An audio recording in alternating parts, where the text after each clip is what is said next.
And welcome to Advertising Champions, your go-to destination for insights into the dynamic world of advertising. And today we're talking with Julian Boulding of the Thenetworkone. Welcome, Julian. Thank you. Good to be here. Now, you and I spoke in a podcast back in June, and you told us all about the Thenetworkone and your collection of independent agencies. And since then, you and I were talking that there's been a lot of positive chatter about independent agencies in the press. It seems to be, growing in interest and in importance. And since then also, there were a number of agencies that were awarded Cannes Creative Medals. So would you like to talk about that? Sure.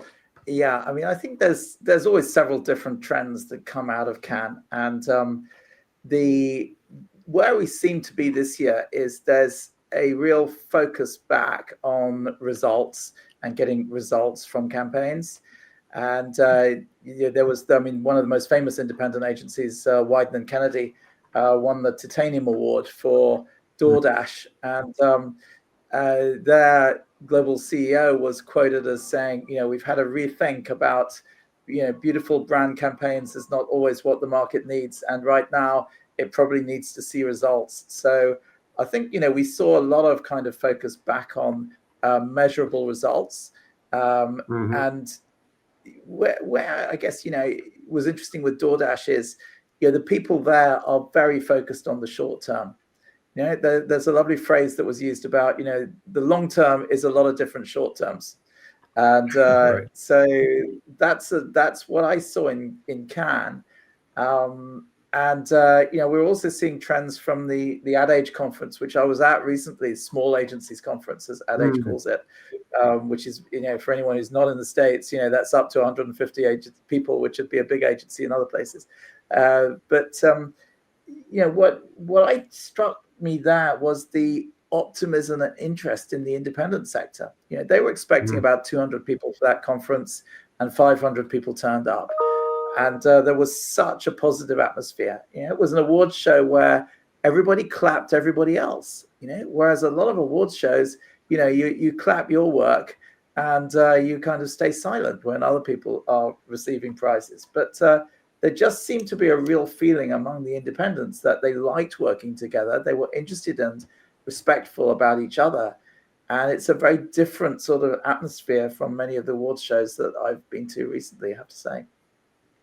Yeah, and I think this trend follows the notion that a lot of my candidates are pretty disaffected with the bureaucracies and the slow-moving nature of the holding companies, with a lot of restructuring going on and inefficiencies. And I had one candidate I had placed in the past who is now looking for a job. He talked to one of the big holding companies for 5 months, and they strung him along and said, "Oh, sorry, there's a hiring freeze. We might get back to you next year." And I'm not sure he'd be so happy to go back to a situation that takes so long.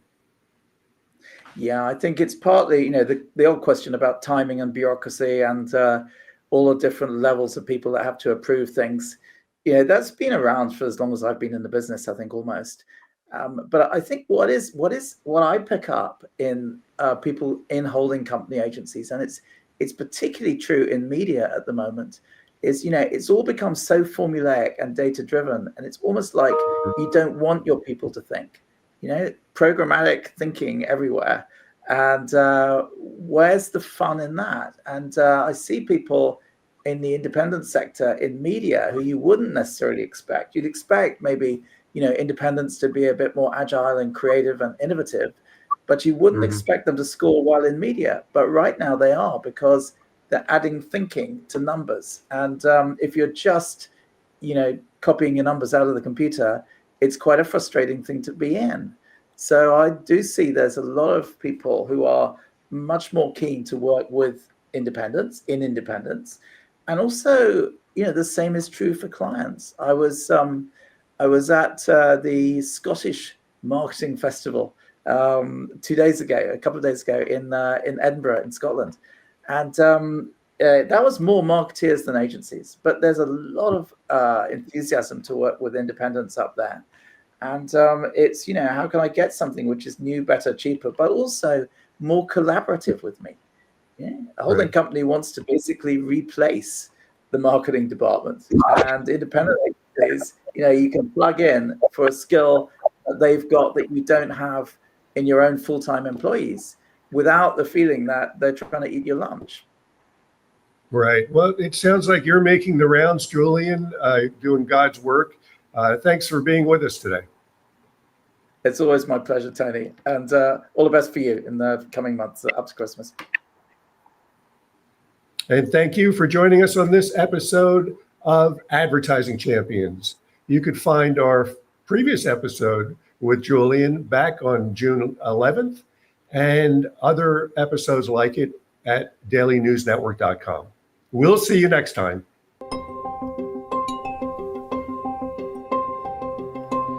We've been around for 16 years, working with clients, with thousands of clients. We're working with agencies to be able to scale them and grow them and provide them services that would cost them way more than it would for them to do it themselves. Anything oriented around lead generation, video creation, web design, we're full service, so we can really serve most people.